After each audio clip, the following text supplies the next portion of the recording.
Hello friends and students, पिछले video classes में हम सभी लोग C++ का इंट्रोडक्शन देखे थे और हिस्ट्री ऑफ C++ के बारे में जाने थे। आज हम लोग इस क्लास में UPS के कंसेप्ट के बारे में जानेंगे, यानी UPS के फीचर्स के बारे में जानेंगे कि UPS का कंसेप्ट क्या है, उसका फीचर्स क्या है, उस C++ को कौन कौन से फीचर्स प्रोवाइडेड हैं, C++ में कौन कौन से फीचर्स UPS के प्रोवाइडेड हैं जो हम लोग यूज़ करते हैं और उसका एडवांटेज हम लोग को मिलता है, तो उसके बारे में आज हम लोग डिस्कस करेंगे। ओके, जो भी नए यूज़र हैं वो चैनल को सब्सक्राइब करें और अगर किसी भी तरह का वीडियो का रिक्वायरमेंट हो तो कमेंट बॉक्स में जाके कमेंट जरूर करें। ओके, ध्यान देंगे। Features of object oriented programming language, तो कह रहा है कि OOP provide various types of features, various types of features to C++. Some of them are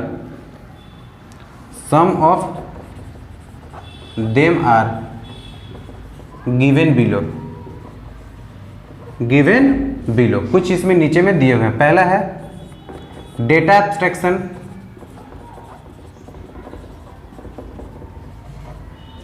second है डेटा इनकैप्सुलेशन,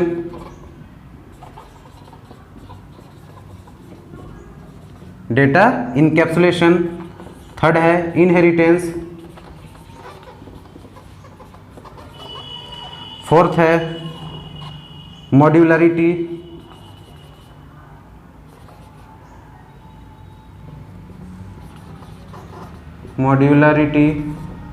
और फिफ्थ है पॉलीमॉर्फिज्म।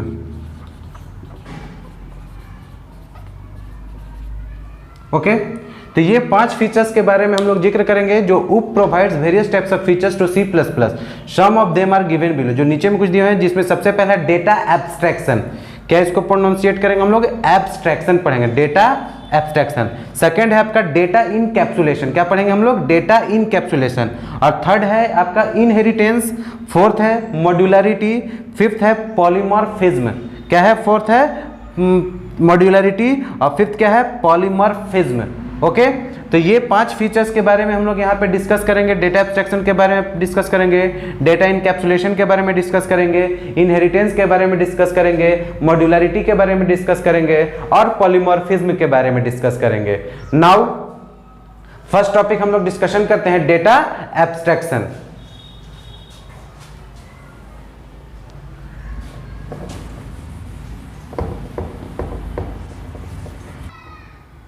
नाउ देखेंगे data abstraction. Data abstraction refers to the act of representing essential features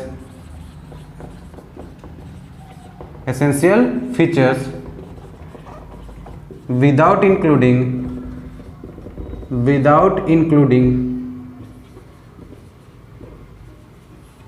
background details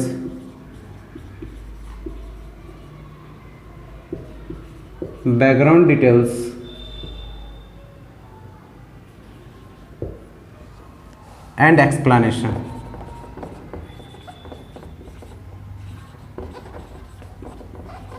okay, ध्यान देंगे data abstraction के बारे में क्या करें कि data abstraction refers to the act of representing essential features without including background details and explanation. यानी data abstraction word का मतलब ही होता है, एब्स्ट्रैक्शन का मतलब होता है निचोड़। निचोड़ शब्द से ही आपको पता चल रहा है कि निचोड़ मीन्स क्या होता है। हम एक एग्जांपल देते हैं, जैसे हम लोग नींबू को निचोड़ते हैं तो उसका एसेंशियल पार्ट क्या निकलता है? रस हम लोग को मिल जाता है। जस्ट लाइक उसी तरह से डेटा एब्स्ट्रैक्शन जो है प्रोग्रामिंग के फॉर्मेट में क्या काम करता है कि जो भी एसेंशियल डेटा है सिर्फ उसको प्रोसेस करे, उसका बात करे, उसका बैकग्राउंड डिटेल और उसका एक्सप्लेनेशन से उसको मतलब ना हो। जैसे फॉर एग्जाम्पल अगर हम एक एग्जाम्पल दिए थे कि स्कूल के लिए सॉफ्टवेयर बना रहे हैं, तो स्कूल के सॉफ्टवेयर में बहुत सारे डिटेल्स का रिक्वायरमेंट होगा। स्टूडेंट का डिटेल्स, टीचर्स का डिटेल्स, बुक का डिटेल्स, बस का डिटेल्स, फी वगैरह के लिए डिटेल्स हमको स्टोर करना होगा। बट स्टूडेंट का अगर हम लोग डिटेल्स चाहेंगे तो स्टूडेंट का डिटेल्स बहुत सारा हो सकता है। ठीक है। बट हम लोग को जहां पे जो जरूरत है एसेंशियल डेटा, सिर्फ उसको हम लोग प्रोसेस करेंगे, उसका बैकग्राउंड डिटेल्स, उसका एक्सप्लेनेशन से हम लोग को जरूरत नहीं है। फॉर एग्जांपल, जैसे अगर हम स्टूडेंट का डिटेल चाहे तो उसका नाम, फादर्स नेम, मदर्स नेम, दादा, grandfather name, grand mother name, maternal uncle, maternal aunty, जितने भी रिलेशनशिप है उसका डिटेल्स डाल सकते हैं। कब सोता है, कब खाता है, क्या खाता है, कितना खाता है, ये टोटल चीज उसका डिटेल्स कर सकते हैं। तो वो उसका एक्सप्लेनेशन हो गया, उसका बैकग्राउंड डिटेल्स, उससे हम लोग को मतलब नहीं है। जो एसेंशियल डेटा है वो सिर्फ हम लोग को प्रोसेस करना है। जैसे स्टूडेंट का अगर डिटेल्स हमको चाहिए तो मोस्ट इंपॉर्टेंट डेटा नाम, father's name, date of birth, address और कॉन्टैक्ट नंबर से मेरा काम हो जाएगा स्टूडेंट का। लेकिन अगर हम चाहे तो उसका बहुत सारे डिटेल्स को स्टोर कर सकते हैं जो कि हम लोग को जरूरत नहीं है। तो यही हम लोग डेटा एक्सट्रैक्शन फीचर्स हम लोग को अलाउ करता है कि हम लोग सिर्फ एसेंशियल डेटा को प्रोसेस करें, उसका बैकग्राउंड डिटेल्स और उसका एक्सप्लेनेशन से हम लोग को मतलब नहीं हो। जस्ट लाइक बैंक में आप चले जाइए, तो बैंक में अगर आप फॉर्म फिलअप करते हैं अकाउंट खुलवाने के लिए, तो उसमें बहुत सारे अदर डिटेल्स के लिए कॉलम दिए रहते हैं। लेकिन बैंक को सिर्फ क्या जरूरत होता है, आपका नाम से, आपके फादर्स नेम से, एड्रेस से, डेट ऑफ बर्थ से, कॉन्टैक्ट नंबर से, आपका सिग्नेचर और आपका फोटो से। इसके अलावा और भी उसका अदर डिटेल्स का जरूरत नहीं होता है। जबकि उस फॉर्म में बहुत सारे डिटेल्स होते हैं, कितना आपके पास संपत्ति है, घर में 4 व्हीलर है कि नहीं, घर अपना है कि नहीं, कितने गाड़ी हैं, कितने अगर पशु पक्षी आप रखे हैं, मवेशी है, तो उस टोटल चीज का डिटेल दिया रहा है। जबकि वो बैंक को उसका जरूरत नहीं है। तो डेटा एक्सट्रैक्शन सॉफ्टवेयर के टर्म में वो आ गया, अपना डेटा एंट्री के टर्म में आ गया। तो सिर्फ जो उसका एसेंशियल डेटा था, वो रिक्वायर्ड डेटा था, वही उसको चाहिए। उसका बैकग्राउंड डिटेल्स और उसका एक्सप्लेनेशन से मतलब नहीं होगा। ये आपका डेटा एक्सट्रैक्शन फीचर्स हो गया। ओके, नेक्स्ट फीचर जो हम लोग देखेंगे, data encapsulation.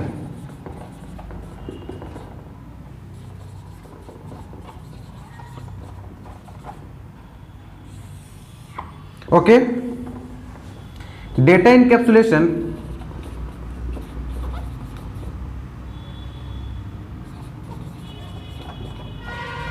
is the most fundamental concept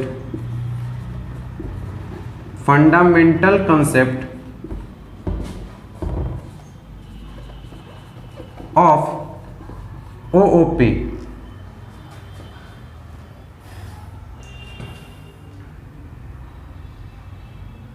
data encapsulation क्या करा है कि data encapsulation is the most fundamental concept of OOP, यानी बहुत ही महत्वपूर्ण बात है डेटा इनकैप्सुलेशन ओओपी, यानी ऑब्जेक्ट ओरिएंटेड प्रोग्रामिंग लैंग्वेज का बहुत ही महत्वपूर्ण पार्ट है, बहुत ही महत्वपूर्ण हिस्सा है।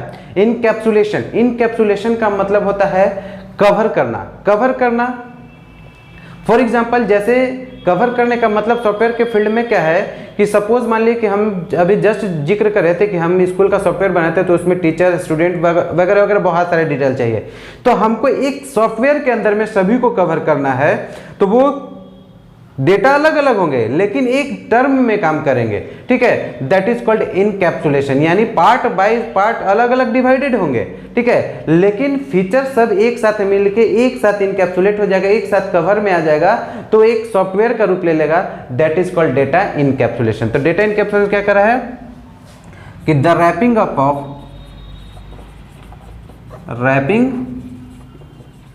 Of data and functions oblique operations, the wrapping up of data and functions oblique operations in a form of single unit। इस सिंगल यूनिट को क्या कहते हैं, called class. Single unit is called data encapsulation।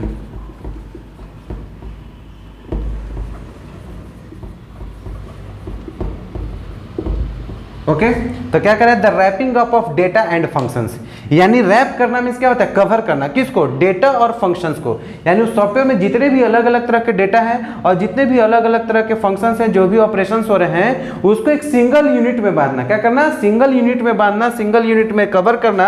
वो single unit को क्या कहते हैं, फीचर्स को क्लास कहते हैं। Is called data encapsulation. उसी को क्या कहते हैं हम लोग, डेटा इनकैप्सुलेशन कहते हैं। यानी अलग अलग फीचर्स, अलग अलग डेटा जब एक सिंगल यूनिट में हमारा प्रोसेस होगा, that is called data encapsulation. Okay, तो दो टॉपिक हम लोग डिस्कस किए, डेटा एब्स्ट्रैक्शन और डेटा इनकैप्सुलेशन। नेक्स्ट हम लोग डिस्कस करेंगे वो है आपका इनहेरिटेंस।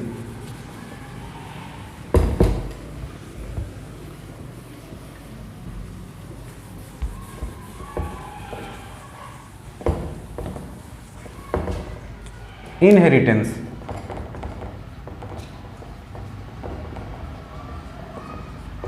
सबसे पहले इनहेरिटेंस शब्द का मतलब समझिए। शब्द का जो मतलब है इनहेरिटेंस का, इनहेरिटेंस मीन्स होता है विरासत। ठीक है, विरासत समझते हैं, विरासत होता है, वर्ड का मतलब क्लियर समझ लीजिए, उसके बाद इनहेरिटेंस कंसेप्ट क्लियर हो जाएगा।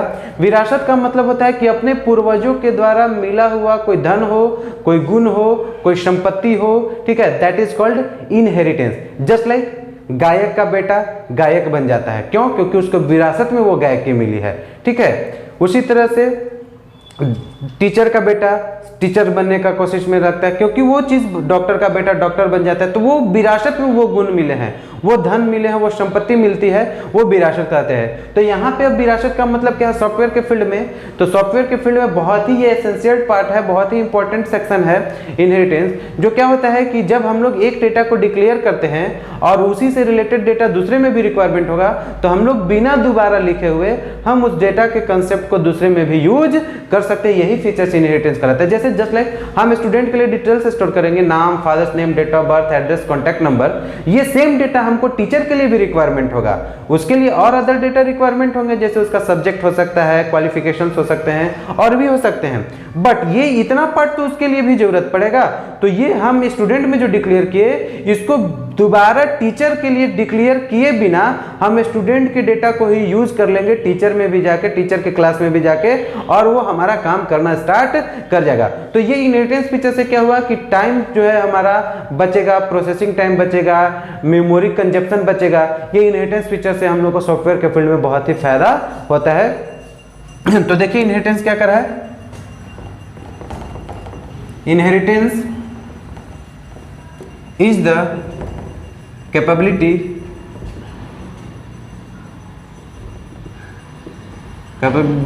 to inherit all properties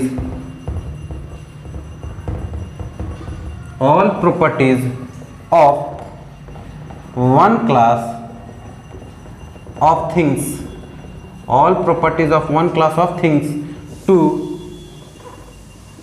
another class।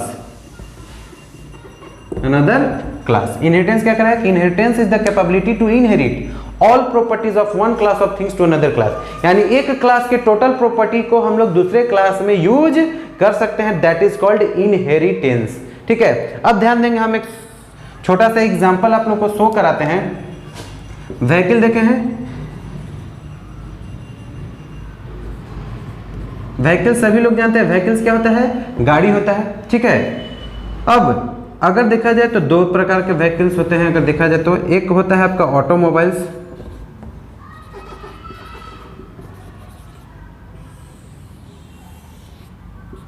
और दूसरा होता है पुल्ड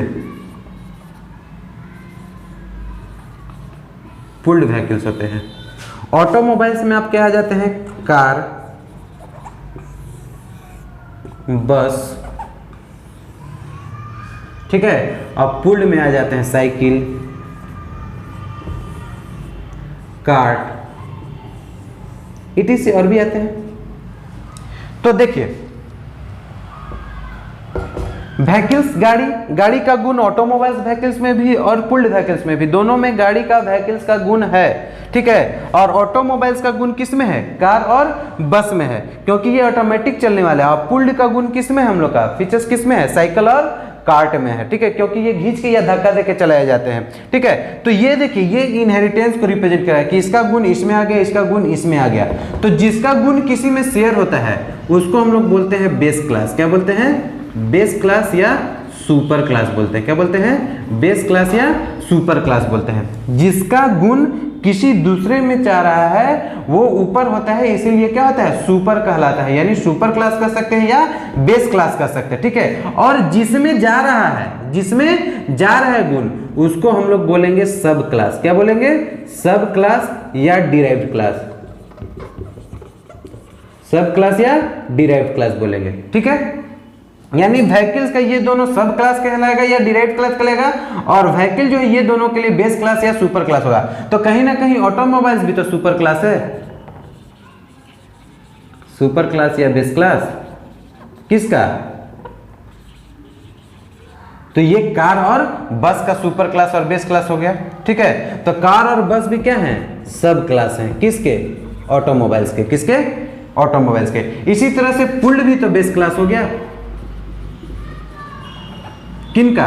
साइकिल और कार्ट के लिए। और साइकिल और कार्ट क्या हो गए? सब क्लास हो गए। क्या हो गए? सब क्लास हो गए। तो ये जो फीचर्स हुआ that is called inheritance. Vehicles base class हो गया किसका? ऑटोमोबाइल्स और पुल्ड के लिए, और ये दोनों सब क्लास हो गए किसका?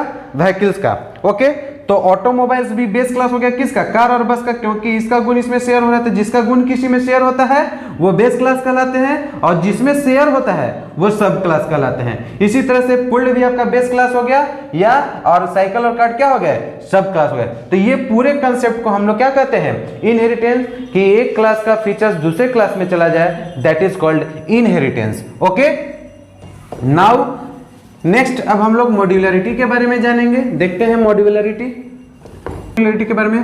The process of divide the programs into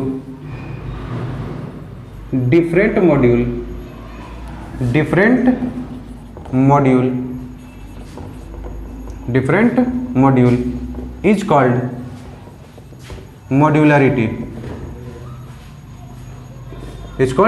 modularity. Okay, module, whereas module is a separate unit in itself, but connections with other modules। यानी क्या करा मॉड्यूलरिटी? कि the process of divide the programs into different module, यानी वो process जो programme को अलग अलग मॉड्यूल में डिवाइड करे, क्या करे? अलग अलग पार्ट में डिवाइड करे, दैट इज कॉल्ड मॉड्यूलरिटी। और मॉड्यूल क्या कर रहा है कि module is a separate unit. Module क्या होता है? खुद का एक सेपरेट यूनिट है इन इटसेल्फ, खुद का, but connection with other module, लेकिन उसका कनेक्शन दूसरे मॉड्यूल से होता है। जैसे फॉर एग्जाम्पल हम बताए थे कि सॉफ्टवेयर डेवलप कर रहे हैं तो टीचर का डिटेल्स अलग स्टोर कर रहे हैं, स्टूडेंट का डिटेल्स अलग स्टोर कर रहे हैं, लाइब्रेरी का डिटेल्स अलग स्टोर कर रहे हैं, फी के लिए अलग डिटेल्स स्टोर कर रहे हैं, लेकिन सबका अलग अलग होने के बाद भी वो एक अलग अलग कंसेप्ट हो रहा है, वो मॉड्यूल कहलाएगा। लेकिन वो अलग अलग होने के बाद भी एक दूसरे से कनेक्टेड है। जैसे कि अगर हम स्टूडेंट का जो डेटा स्टोर किए हैं उसी डेटा का कनेक्शन जो है हमारा, जब उसका फी स्टोर होगा तो उसी डेटा से हम लोग फी में भी स्टोरेज के लिए यूज करेंगे, ठीक है। तो एक दूसरे से कनेक्शन हो गया। टीचर का जब हम लोग डिटेल्स स्टोर करें तो उसका हम जब सैलरी शीट बनाएंगे तो वो डिटेल्स का हम लोग वहां पे भी रिक्वायरमेंट पड़ेगा, तो उसका कनेक्शन। तो ये सेपरेट जरूर है लेकिन एक दूसरे से कनेक्शन जरूर रहेगा, that is called modularity. Okay, next जो है वो है आपका पॉलीमॉर्फिज्म। नेक्स्ट फीचर्स हम लोग क्या देखेंगे? पॉलीमॉर्फिज्म के बारे में।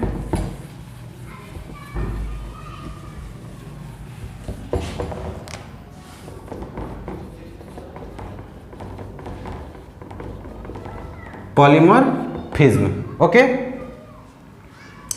देखेंगे the word polymorphism,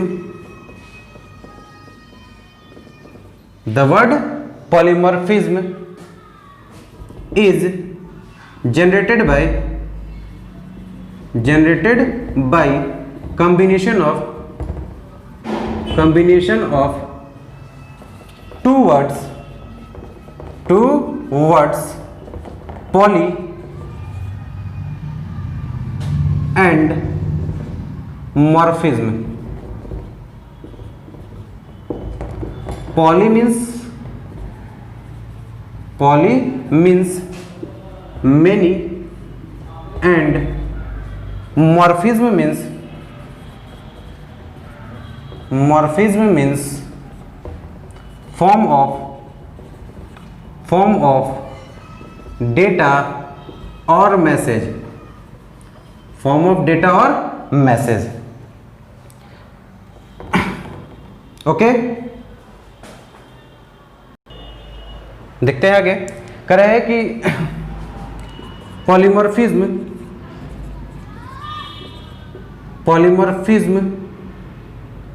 is key to the power of object oriented language.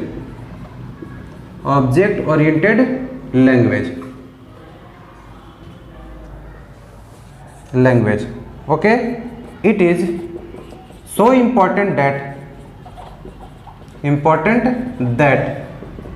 the language don't support polymorphism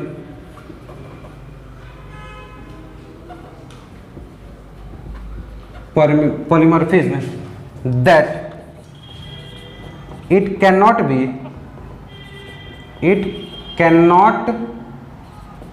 be advertised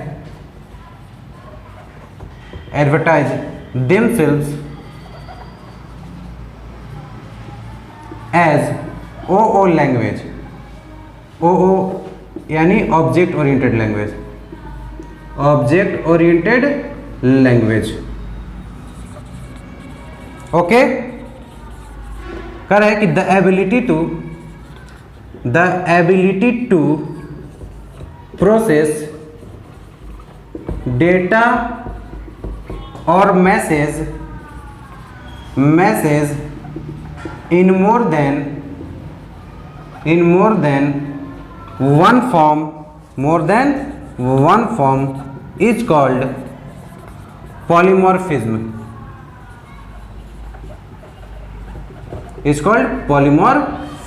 Okay, चलिए देखते हैं। Correct, the word polymorphism is generated by combination of two words poly and morphism, यानी दो word के मेल से बना है poly and morphism. Poly means many and morphism means form of data और मैसेज, यानी एक ही डेटा और मैसेज का अलग अलग फॉर्म जब प्रोसेस होगा, दैट इज कॉल्ड पॉलीमॉर्फिज्म। कह रहे हैं कि polymorphism is key to the power of object oriented language, यानी पॉलीमॉर्फिज्म क्या है कि ऑब्जेक्ट ओरिएंटेड लैंग्वेज का मेन शक्ति है, मेन पावर है। कह रहे हैं कि it is so important that, ये बहुत ही महत्वपूर्ण बात है कि the language don't support polymorphism, जो लैंग्वेज पॉलीमॉर्फिज्म को सपोर्ट नहीं करता है, that it can not be advertise themselves as O language, वो अपने आप को ऑब्जेक्ट ओरिएंटेड लैंग्वेज नहीं कह सकता है। ठीक है, जस्ट लाइक जैसे कोई अपने आप को स्टूडेंट कहता है, कब तक? जब तक वो पढ़ाई कर रहा है, जब तक वो पढ़ रहा है तब तक वो स्टूडेंट है, अदरवाइज वो स्टूडेंट नहीं है। The ability of process data और message in more than one form is called polymorphism, यानी एक ही डेटा और मैसेज को अलग अलग फॉर्म में प्रोसेस करना क्या कहलाता है? पॉलीमॉर्फिज्म कहलाता है। क्या कहलाता है? पॉलीमॉर्फिज्म कहलाता है। ओके, तो देखते हैं इसको एक एग्जांपल के जरिए समझेंगे कि पॉलीमॉर्फिज्म को कैसे हम लोग रिप्रेजेंट कर सकते हैं। तो जैसे हम लोग शेप्स जानते हैं, आप सभी लोग शेप्स मीन्स होता है आकृति। ठीक है, हम लोग क्या फाइंड कर रहे हैं? इसका एरिया फाइंड कर रहे हैं। क्या फाइंड कर रहे हैं? एरिया फाइंड कर रहे हैं। ठीक है, तो इसका शेप्स आकार डिफरेंट हो सकते हैं, जैसे रेक्टेंगल हो सकता है, रेक्टेंगल का एरिया फाइंड कर लिए हम लोग। ठीक है, स्क्वायर हो सकता है, स्क्वायर का एरिया फाइंड कर लिए। ठीक है, उसी तरह से सर्कल हो सकता है, सर्कल का एरिया फाइंड कर लिए। ओके, तो यहाँ पे क्या कर रहा है कि इसके फॉर्म जो हो गए वो मैसेज सबका एक ही है कि सबका एरिया फाइंड करना है, लेकिन फॉर्म यानी डेटा का अलग अलग प्रोसेस होगा कि रेक्टेंगल का एरिया फाइंड करना है, स्क्वायर का एरिया फाइंड करना है, सर्कल का एरिया फाइंड करना है। तो मैसेज सबका है कि एरिया फाइंड करना है, लेकिन फॉर्म रूप इसके क्या हो गए? अलग अलग हो गए, डिफरेंट हो गए। ओके, तो that is called polymorphism. Okay, thank you. Next classes में हम लोग आगे इसके फीचर्स के बारे में और भी जानेंगे, C++ के फीचर्स के बारे में, ये टोकन्स के बारे में जानेंगे, कीवर्ड्स, आइडेंटिफायर, लिटरल्स, पंक्चुएटर्स, etc, ये सब के बारे में हम लोग पढ़ेंगे नेक्स्ट क्लासेस में। ठीक है, जो भी नए सब्सक्राइबर हैं वो चैनल को सब्सक्राइब जरूर करें कि नए वीडियो का नोटिफिकेशन आपको मिलते रहे। और अगर किसी अदर टॉपिक पे डिस्कशन के लिए आपको ज़रूरत पड़ रहा है किसी चीज़ के लिए वीडियो का, तो आप कमेंट बॉक्स में जाके कमेंट करें। Thank you.